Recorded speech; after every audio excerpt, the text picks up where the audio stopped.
स्वागत है कार्यक्रम में एक बार फिर से आपका। और अगला स्टॉक जो अगले दो स्टॉक्स में स्क्रीन पर रहा हूँ उसमें से एक लेके आइए पहले कोलगेट। देखिए कोलगेट को थोड़ा सा रीड कीजिएगा। कोलगेट एक्सट्रीम सेलिंग, और मेरे ख्याल से जिस प्रकार की सेलिंग है ये कंटिन्यूस इंस्टीट्यूशनल सेलिंग है जो उसको टारगेट कर रही है अभी। कल भी इसमें शॉर्टिंग हुई, कल ये इस दौर की लोएस्ट ट्रिजेक्टरी बंद हुआ, कल भी डे लो पे बंद हुआ, और एक फियर ऑफ रेंज ब्रेकडाउन। और वो रेंज क्या है जनाब, समझ लीजिएगा कि करीब करीब अगर ये अब स्लिप करा 2350 के नीचे, 60 के नीचे अगर सस्टेन कर रहा है तो इसमें pressure of shorting, long unwinding persist करेगा। देखिए इसके वीकली चार्ट्स को भी रीड कीजिएगा। मैं थोड़ा सा आपको एक यहाँ पे एक संकेत और दे देता हूँ। The weekly 200 week exponential moving average persist करता है करीब 2254 पे। So possibly Colgate is heading towards 2254। Read कीजिएगा वीकली, क्योंकि डेली पे कोई एवरेज बचा ही नहीं है और शॉर्टिंग हो रही है। तो आज रेड प्लेसमेंट लेके चल रहा हूँ कोलगेट की। और अगला स्टॉक है Dixon. Same is the case with Dixon. ये अच्छी खासी इंस्टीट्यूशनल सेलिंग विटनेस कर रहा है। इसका पुल बैक 200 EMA पे जाके कोलैप्स हो गया और कल जाके डे लो पे क्लोज हुआ। शॉर्टिंग काफ़ी हुई 42,550। बट हाथ रखिएगा थोड़ा देख के ही, बड़ा स्टॉक है। 500-700 रुपये का मूव देना इसके लिए बहुत छोटी सी बात है। वीकनेस कहाँ तक परसिस्ट करेगी? वीकनेस परसिस्ट करेगी जब तक ये 13,200 के नीचे है।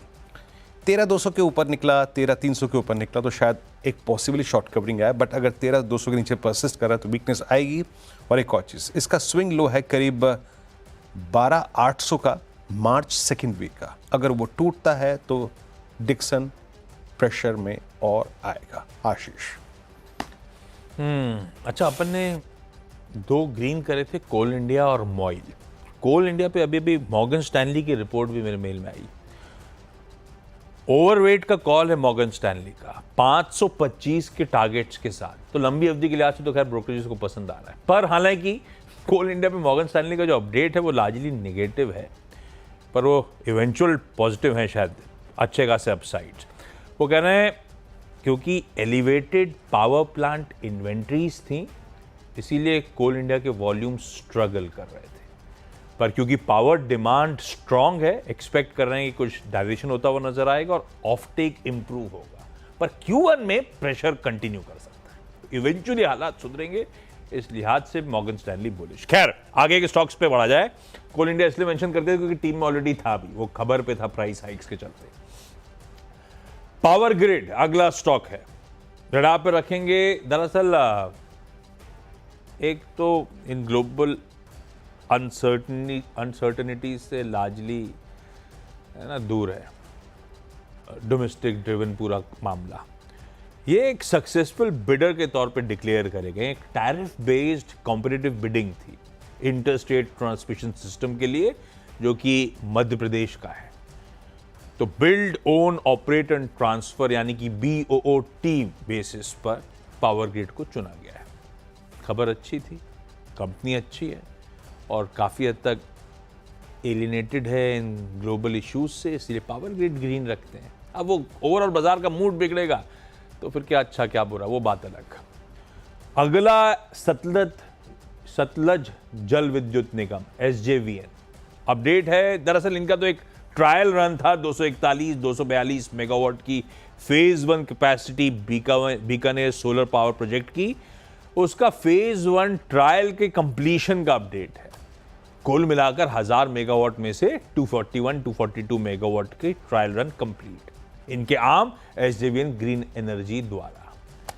सबके ग्रीन एनर्जी ट्रांजिशंस पे बाजार की पैनी नजर है। सब इवेंचुअली वैल्यू अनलॉक कर रहे होंगे, आई एम अज्यूमिंग। कईयों ने तो कह ही दिया है। SJVN इन ग्रीन लेके चलते हैं कंपनी के इस अपडेट के बीच में।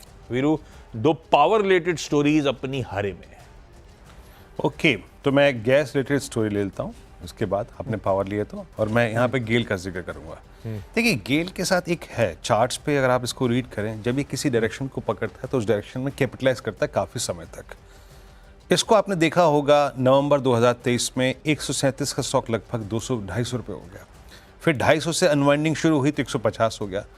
इस बार 150 से जो पुल बैक आया वो 186 तो आ चुका है। तो पहले आपके जहन में ये होना चाहिए कि अब तक साइजेबल पुल बैक आ चुका है। बट इस साइजेबल पुल बैक के बाद भी कल इसने एक क्रिटिकल एवरेज को 200 डे एक्सपोनेंशियल एवरेज को स्ट्राइक किया और उस प्राइस बिहेवियर से शॉर्ट होल्डर भी बैकफुट पे आ गया। Look at outstanding Y. और उसमें जो शेडिंग हुई कर वो जो क्लियरली रिफ्लेक्ट कर रही है कि राइटर्स बैकफुट पे थे और शॉर्ट होल्डर्स बैकफुट पे थे। अब केस क्या बनेगा, अगर 86 के ऊपर स्टेबल हो गया गेल, तो गेल पॉसिबली अपना एक ब्रेकडाउन पॉइंट 200 रुपए का टेस्ट करने जाएगा। ब्रेकडाउन पॉइंट वो क्यों था, क्योंकि 17 दिसंबर को इसने 200 EMA तोड़ा था। तो प्लीज़ गेल को रीड कीजिएगा। ऑप्शन एक्टिविटी, एवरेजेस की एक्टिविटी और फ्यूचर्स की एक्टिविटी लुक्स इम्प्रेसिव। और लास्ट स्टॉक, इंश्योरेंस स्टॉक्स में काफ़ी समय से मैं बाइंग देख रहा हूँ और इसमें से HDFC लाइफ देखिए, तो अगर आप स्ट्रॉन्ग है, स्टेबल है और एक क्लासिकल फ्लैग का ब्रेकआउट है ऑलमोस्ट एट 682। कल आप OI देखिए 1%, 2.5 लाख शेयर का बिल्डअप हुआ। अब 700 एक थोड़ा सा टर्बुलेंस वाला जोन होगा, अगर वो पार हुआ तो एक बात याद रखिएगा, 13 नवंबर के प्राइस को जाके एनालाइज कीजिएगा। 13 नवंबर को इस पर एक ब्रेकडाउन था जब ये 50 EMA तोड़ के नीचे आ गया था और एक डाउन ट्रेंड शुरू हो गया था। ये possibly in that case prepare करेगा अपने आप को 712, अगर 700 का क्लस्टर खुल गया। और बेस कहाँ परसिस्ट करता है, 685। आशीष, मेरी टीम 10 की पूरी। अगले 2 स्टॉक्स, चलिए 2 और खबरों वाले स्टॉक्स मेंशन करता हूं। एक तो JSW energy, power related story. एक और इनके अपडेट आए हैं कि FY25 में इन्होंने 3.6 गीगावाट जनरेशन कैपेसिटी ऐड करी है। तो अब इनकी कुल इंस्टॉल्ड जनरेशन कैपेसिटी पहुंच गई है 10.9 गीगावाट्स। Q4 में ही 2.8 गीगावाट्स के आसपास का एडिशन होता हुआ ऑपरेशनल कैपेसिटी का। अच्छे अपडेट्स हैं, इन ग्रीन लेके चलते हैं। ऑफ लेट स्टॉक थोड़ा सा सुधरने की कोशिश भी कर रहा है। हिंदुस्तान कॉपर, मेटल रिलेटेड एक और स्टोरी। मेटल्स पे भी लार्जली लग चुका है, हालांकि कॉपर का वेटेड है, ध्यान रखिएगा।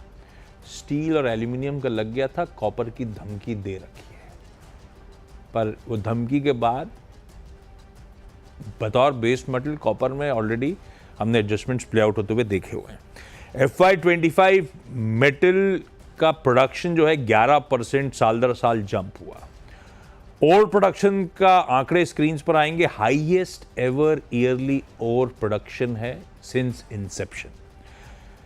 खैर, JSW एनर्जी और हिंदुस्तान कॉपर दोनों अलग अलग अपडेट्स के चलते ग्रीन। इस नोट पर छोटे से ब्रेक का वक्त हो चुका है। ब्रेक के उस पर जब लौट के आएंगे तो हमारी टीम्स का एक क्विक रैप अप।